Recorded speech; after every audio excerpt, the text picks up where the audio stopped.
Bismillahirrahmanirrahim. Assalamualaikum warahmatullahi wabarakatuh. Bismillah, innal hamdalillah nahmaduhu wa nasta'inuhu wa nastaghfiruh wa na'udzu billahi min syururi anfusina wa sayyiati a'malina may yahdihillahu fala mudilla lahu wa may yudlil fala hadiya lahu. Rabbi shrah li sadri wa yassir li amri wa hlul 'uqdatam min lisani yafqahu qawli, amma ba'd. Wallahu ta'ala fi kitabil karim wa huwa asdaqul qailin. A'udzu billahi minasyaitonir rajim. Bismillahirrahmanirrahim. Ya ayyuhalladzina amanu taqullaha haqqa tuqatih wa la tamutunna illa wa antum muslimun. Bapak Ibu hadirin jamaah pengajian Kamis pagi yang dimuliakan Allah Subhanahu wa taala. Mudah-mudahan keikhlasan dan juga istiqomah kita dibayar pahala oleh Allah dengan surganya. Amin ya rabbal alamin. Kita lanjutkan kajian tafsir Al-Quranul Karim. Memang kita kalau betul-betul belajar Quran itu rasanya memang tiap ayat yang kita baca, tiap kali kita menemukan permata-permata dari ayat itu. Tiap kali kita membaca ayat meskipun ayatnya sama, itu rasanya menemukan obat yang baru. Ketika kita membaca ayat meskipun ayat itu sama, itu rasanya ada pencerahan baru yang menjadikan otak dan logika berpikir kita itu rasanya jadi nyaman. Memang Quran itu sebagai panduan hidup kita. Quran itu sebagai hudan atau petunjuk, pedoman hidup kita, sehingga kita mau nggak mau memang harus dekat dengan Quran, karena Al-Quran adalah nurun, cahaya dari Allah Subhanahu wa ta'ala. Seperti ayat yang kemarin kita pelajari, itu meskipun ayat itu sifatnya atau bentuknya adalah sejarah, menerangkan tentang satu cuplikan sejarah yang pernah terjadi, yaitu ketika Bani Israel diberikan kemenangan oleh Allah Subhanahu wa ta'ala. Kemudian cerita ini, kisah ini diangkat oleh Allah. Tapi meskipun itu bentuknya kisah, ternyata juga menjadi pelajaran bagi kita, bahkan menjadi teori sosial kita. Kemarin sudah kita bahas di ayat yang ke 69 ya, 58. Wa idza qila wa idz qulna wa idz qulna dkhulu hadzal qaryah fakulu minha haitsu syi'tum ragadan wa dkhulul bab. Ini supaya nyambung dengan ayat yang kemarin kita sampaikan sedikit. Wa idz qulna dkhulu hadzal qaryah.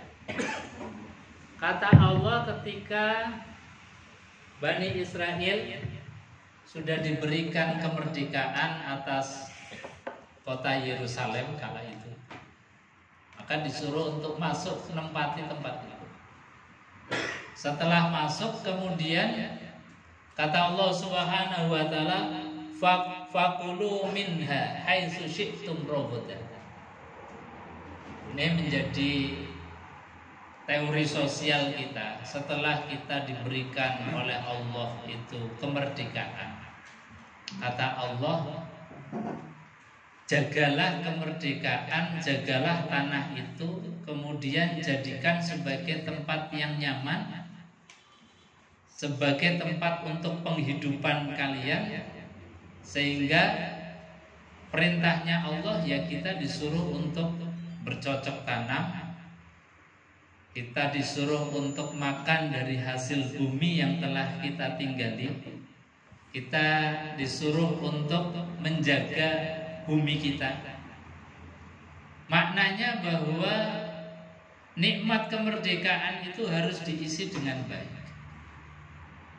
Jadi kata Allah, fakulu minha, makanlah minha, Minha itu artinya dari tempat yang sudah dimerdekakan. Ya artinya ya kita nanam, ya kita bercocok tanam, nandur, kemudian kita pelihara, dan dari hasil bumi itu kita bisa makan. Bahasanya bukan fakulu minhum, bukan kemudian makanlah minhum dari ekspor tempat lain. Karena apa? Kalau kita dari basic need, kebutuhan dasar makan saja, itu tergantung dari orang lain, tergantung dari bangsa lain, itu sangat mudah sekali kita itu dijajah. Jadi ketika dimerdekakan oleh Allah supaya tetap dalam keadaan merdeka, tidak tergantung dari orang lain, tidak tergantung dari bangsa lain, maka mau tidak mau fakulu minha, makanlah dari hasil bumi yang telah Allah merdekakan. Ini kan jadi teori sosial kita. Kita kalau misalnya nuwun sewu, beras saja masih impor, kedelai impor, bawang putih impor, bawang merah impor, sampai garam saja kok impor. Padahal kita itu punya laut yang luar biasa, pantai yang luar biasa. Ini sebetulnya sentilan bagi kita. Kata Allah, fakulu minha, jangan fakulu minhum. Kenapa? Karena kalau kamu makan minhum dari hasil jeripayah mereka, orang lain, bangsa lain, kamu pasti akan terjajah. Mungkin sekarang nggak terasa, karena saya kemarin pengajian di Masjid As-Salam Ngesrep itu juga dialog. Ustaz, kita kan kalau sekarang kayaknya enak impor deh. Karena apa? Kalau impor itu harganya lebih murah dibandingkan dengan menanam sendiri, nandur DB yang kadang-kadang dia belum tentu sukses. Nanti kemudian juga harganya mungkin tidak semurah dengan yang dari impor. Saya katakan betul, untuk sekarang, untuk zaman yang pendek, untuk yang sifatnya instan, itu mungkin kita itu dininabobokan dengan impor. Harganya mungkin lebih murah dan relatif lebih mudah, gak usah macam-macam. Pemerintah juga tinggal beli dari bangsa lain, tidak usah ngopeni petani, tidak usah ngopeni pupuk dan lain sebagainya, tinggal beli dari luar negeri sudah beres. Mungkin secara instan itu memudahkan pemerintah dan juga nyenakkan kita secara harga. Tetapi untuk jangka panjangnya dan kemandirian bangsa, kalau ini kemudian tidak dijaga, kemandirian bangsa ini akan dirongrong bangsa lain. Akhirnya apa? Tidak punya kemandirian dan bangsa ini akan mudah terjajah. Nah, ini sebetulnya Quran itu sudah mengingatkan dalam hal-hal yang sangat-sangat mendasar agar kita tetap dalam keadaan merdeka, tidak tergantung dari orang lain. Ketika bangsa Bani Israel dimerdekakan oleh Allah, diingatkan fakulu minha, makanlah dari hasil jeripayahmu sendiri. Karena kalau kamu makan dari jeripayah orang lain, kamu tidak akan bisa mandiri. Kamu pasti akan terjajah terus. Kamu pasti akan dimainkan oleh orang lain. Nah, ini artinya apa? Ayat ini mengajarkan satu prinsip dasar kemandirian kita secara individu maupun kemandirian kita secara kolektif dalam kerangka kebangsaan. Makanya saya baca ayat ini luar biasa, betul. Dalam mengoreksi dalam hal kecil kita maupun dalam mengoreksi dalam hal kebangsaan kita, rasanya kita itu kalau diukur dari ayat ini kok rasanya belum terlalu bersyukur kita. Sebab apa? Dikasih negara yang luar biasa dari timur sampai barat, dari Sabang sampai Merauke, kok kedelai saja masih impor, kok beras saja masih impor. Nah, kalau impor yang senang ya Bu Sofi. Jadi malah armadanya payu. Tapi tadi dari kacamata Quran, kalau kita tergantung atau punya ketergantungan yang sangat terhadap produk dari bangsa lain, ini bahaya. Makanya Quran mengajarkan fakulu min. Terus disampaikan haitsu syi'tum. Kita nggak bisa haitsu syi'tum, bahkan nggak bisa rogodan. Ini Quran itu pilihan katanya luar biasa.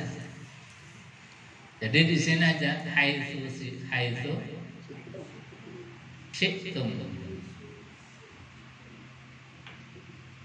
Rogodan lagi. Kalau diterjemah diartikan apa? Haitsu syi'tum. Iya, haitsu syi'tum itu apa saja. Kita bebas kok kalau kita itu nandur dewe. Kalau kita nanam sendiri itu bebas apa saja. Mau makan aja pilihan kita. Tapi kalau kita itu minhum dikendalikan oleh orang lain, itu nggak bisa haitsu syi'tum. Ya, kita mau makan ya nunggu kiriman ekspor dari bangsa lain. Itu pun harganya mungkin kemudian dimainkan kalau kita banyak demandnya. Kemudian rogodan artinya apa? Dengan enggak sesukanya ini. Haitsu dengan lazat, dengan nikmat. Kita nggak akan bisa haitsu syi'tum, nggak akan bisa rogodan manakala kita tidak fakulu minhum, makan dari hasil jeripayah kita sendiri. Rasanya enak kalau kita misalnya punya rumah, punya pekarangan, nandur terong, nandur cabai, nandur apa-apa sendiri. Itu secara kemandirian itu luar biasa. Dan punya rasa kenikmatan yang tentu beda. Ini rasanya ada kemerdekaan. Makanya sebetulnya ayat ini tadi, ayo kita diberikan surga yang luar biasa, Indonesia Raya ini. Mari jadikan kita sebagai tempat untuk bersyukur kepada kita. Caranya apa? Kita jadikan orang untuk mandiri dalam hal pangan. Ini makanya disampaikan dalam ayat ini sebetulnya bukan hanya pangan saja, tapi Allah sampaikan hal yang paling dasar. Fakulu min. Tapi dalam ayat ini sebetulnya bukan hanya masalah pangan yang harus mandiri. Energi, kalau kita tergantung orang lain, itu ya dimainkan orang lain. Keamanan kalau tergantung orang lain, misalnya alutsistanya itu kemudian impor. Nanti boleh impor, tapi kalau suku cadangnya dimainkan, ya kita nggak bisa ngapa. Kemudian informasi, kalau kita nggak punya kemandirian, satelitnya saja sampai dijual kita nggak punya lagi. Itu kan nggak punya kemandirian. Ini bahaya sekali. Makanya kemandirian suatu bangsa itu harus terbangun. Apalagi tadi energi yang sebetulnya kita dari sumber alam itu juga kalau dikelola sangat-sangat mencukupi. Kita semuanya ada. Dari panas bumi ada, gelombang lautan kalau kita itu konversi menjadi sumber energi sangat-sangat mungkin. Bahkan energi petir saja, energi petir ini kalau kita itu kelola dengan baik, petir yang menyambar-nyambar yang kalau kita lihat kemudian ya paling dengar suaranya, kemudian lihat kilatnya. Tapi dengan ilmu yang kemudian kita punya itu bisa dijadikan sebagai sumber energi yang luar biasa, angin dan lain sebagainya. Bahkan kita punya negara yang tropis yang setiap hari dilalui oleh matahari dan matahari itu sumber energi. Bahkan terbarukan terus. Beda dengan yang energi fosil, mungkin ada masanya. Tapi kalau energi seperti energi matahari, energi angin yang setiap saat, setiap waktu dan mungkin dimanapun bisa diproduksi. Kalau kita bisa mengandalkan itu, semua sumber-sumber energi kemudian bisa kita kelola dengan baik, itu artinya Apa yang Allah ingatkan, fakulu minha haitsu syi'tum raghadan, itu sudah terpenuhi. Dan ini diingatkan kepada kaum Bani Israel, wahai kaum Bani Israel, kemarin kamu terjajah. Sekarang aku sudah merdekakan, kata Allah. Maka syaratnya supaya kamu tetap merdeka, maka harus mandiri dalam hal apapun. Allah sampaikan fakulu minha haitsu syi'tum raghadan wadkhulul baba sujada wa qulu itu. Jadi Bapak Ibu, kita ngaji Quran itu rasanya kemudian ya Allah perbukakan mata hati kita itu, ya Allah kita diberikan surga yang begitu luar biasa. Tapi sekali lagi kadang-kadang kita belum mensyukuri 100% dalam af'aliyah. Mungkin syukur secara qauliyah sudah setiap saat kita mengucapkan alhamdulillah, tapi syukur bil af'al, syukur dengan perbuatan itu yang kita kemudian keluarkan menjadi tadi satu kemandirian individu atau kemandirian dalam sebuah bangsa, sehingga apa? Kita tidak diombang-ambingkan, tidak dipermainkan oleh bangsa lain. Mafhum mukhalafahnya, kalau kita tidak mengikuti teori Quran ini, maka di ayat yang selanjutnya, fabaddalal ladzina zalamu qawlan ghairal ladzi qila lahum fa anzalna 'alal ladzina zalamu rijzam minas sama bima kanu yafsukun. Fabaddalal ladzina zalamu, baddala itu artinya mengganti. Maka mengganti siapa? Alladzina zalamu, orang-orang zalim. Siapa yang zalim? Zalim di sini karena ini masih ada munasabah dengan ayat sebelumnya. Zalim di sini maknanya orang yang tadi sudah dikasih kemerdekaan tidak bisa menjaga kemerdekaan itu dengan semestinya. Tidak menjaga eksistensi kemerdekaan. Tidak bisa menjaga kemandiriannya. Makan saja pun tidak nunggu impor. Disuruh untuk nanam alas, disuruh untuk apa? Untuk menjadi petani, milih malah jadi TKW, jadi TKI yang duitnya banyak. Ini sebetulnya problem-problem kebangsaan kita itu sangat kompleks. Makanya hal-hal yang mendasar itu dikoreksi oleh Quran, diluruskan oleh Quran. Ayo, dan kita bangun bangsa ini dalam kerangka kemandirian gitu. Maka ini juga sangat-sangat terkait dengan kita nanti ini menjelang pemilihan umum, tahun-tahun politik. Ini juga menjadi pemikiran penting kita. Kira-kira mana presiden yang bisa membawa kita menjadi orang yang mandiri, bangsa yang mandiri. Itulah yang dihendaki. Jadi fabaddalal ladzina zalamu, fabaddala dan mengganti alladzina zalamu, yaitu orang-orang yang zalim, mengganti qaulan, satu ucapan perintah Allah Subhanahu wa taala. Jadi perintah Allah Subhanahu wa taala kemudian oleh kepentingan-kepentingan mereka sendiri, oleh hawa nafsu mereka sendiri.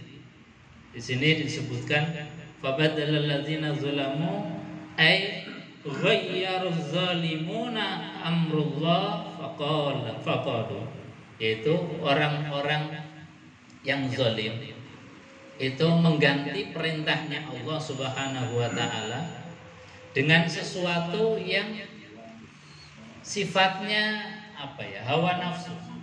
Sifatnya hanya kepentingan individu, kepentingan saat.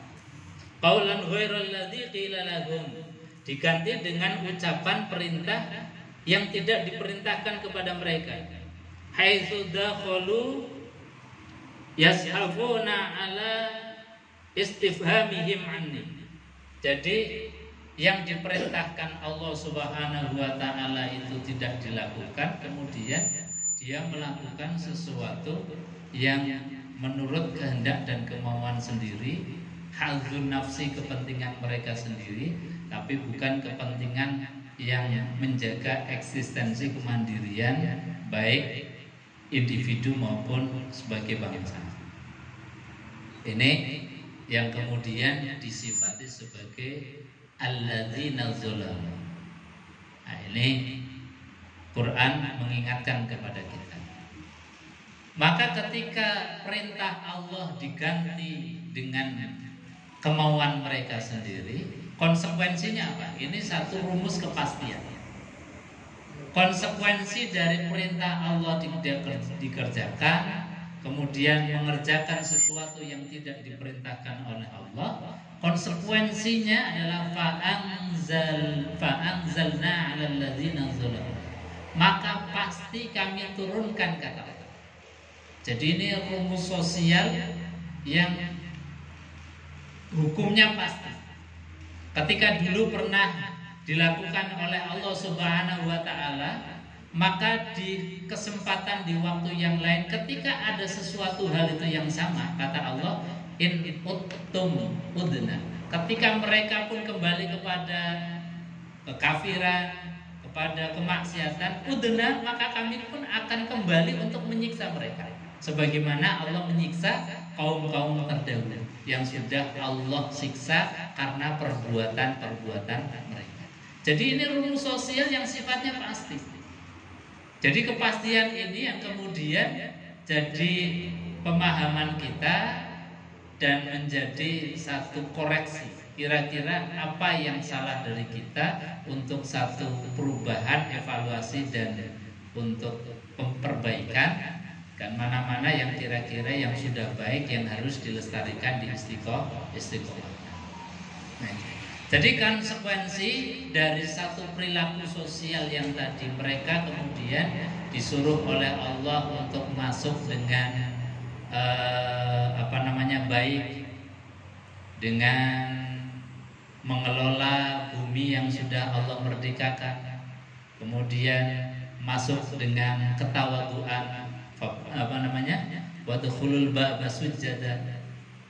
Ini kok tidak dilakukan, maka Allah fa'anzalna 'alal ladzina zalamu.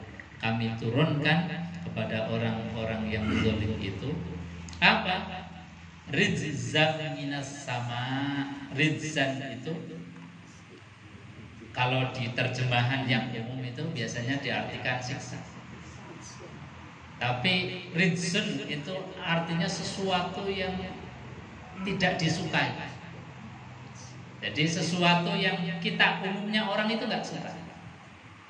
Ya boleh dikata ya tadi siksa. Kalau terjemahan mudahnya, terjemahan umumnya itu rizqan, itu artinya siksaan yang kita itu nggak suka. Siksaan yang kita itu rasanya kemudian jadi tersiksa, jadi nggak nyaman dan sebagainya. Siksaan yang mana? Minas sama, yang Allah turunkan dari langit.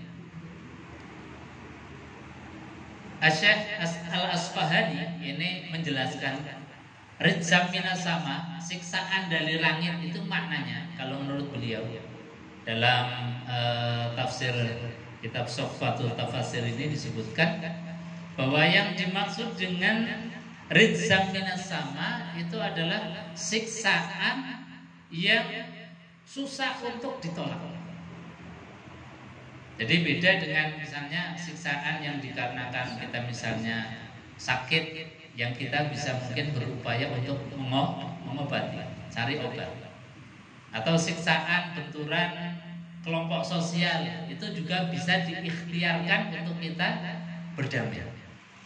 Tapi kalau bahasanya rizqan minas sama, itu adalah sesuatu siksaan yang kita sudah tidak bisa lagi untuk mengupayakan solusi jalan keluarnya. Sehingga betul-betul itu menjadi satu siksaan yang massal. Siksaan yang luar biasa, kita tidak bisa mengelak dari itu. Ini diantara pilihan kata Allah menggunakan kalimat rizqan minas sama. Jadi satu siksaan dari langit yang tidak mungkin kemudian manusia itu bisa keluar dari itu. Di sini disebutkan fa anzalna 'alal ladzina zalamu rijzam minas sama, anzalna 'alaihim ta'una wa bala'an. Nah, saat itu konteksnya dari kaum Bani Israel. Rijzam minas sama itu yang bagaimana? Dalam konteks kaum Bani Israel itu anzalna, kami turunkan kepada mereka ta'una wa bala'an, yaitu penyakit ta'un. Zaman Bani Israel yang dikisahkan di ayat ini, itu saat itu kaum Bani Israel diberikan satu bala, satu wabah ta'un, yaitu semacam kolera massal yang disebutkan di dalam sejarah bahwasanya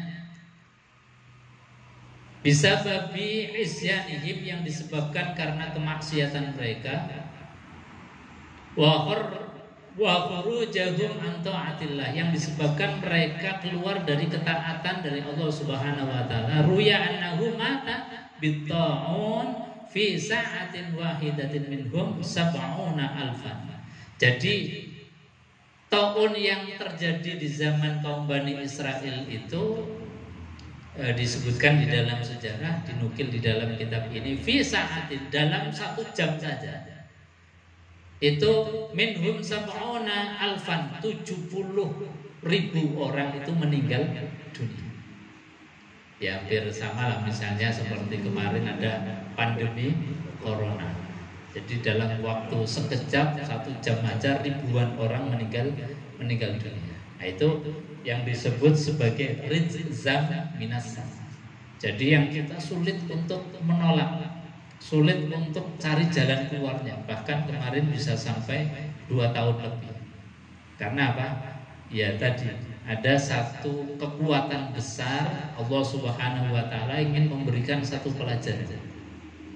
Nah, boleh jadi satu peristiwa yang kemarin di zaman pandemi itu adalah peristiwa yang diulang oleh Allah atas peristiwa yang terjadi di kaum Bani Israel. Kenapa? Ya di antara sebab-sebabnya tadi, bahwa kita mungkin di dalam menjaga eksistensi kita sebagai orang yang sudah diberikan kemerdekaan oleh Allah itu kemudian tidak bisa menjaga dengan baik, dan yang paling cepat mendatangkan itu adalah bisa babi isyanihim wa khurujihim an ta'atillah.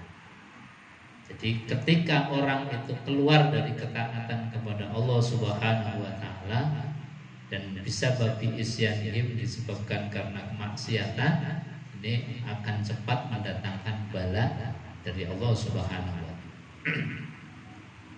Bima kanu yafsukun, disebabkan karena mereka semua, yaitu orang-orang Bani Israel kala itu disifati oleh Allah yafsukun, orang-orang yang fasik. Jadi mereka beriman tetapi keimanannya itu kemudian terkoyak karena dia lebih mementingkan kepentingan hadzun nafsinya dibandingkan dengan tadi untuk menjaga kemandirian kita sebagai bangsa yang merdeka.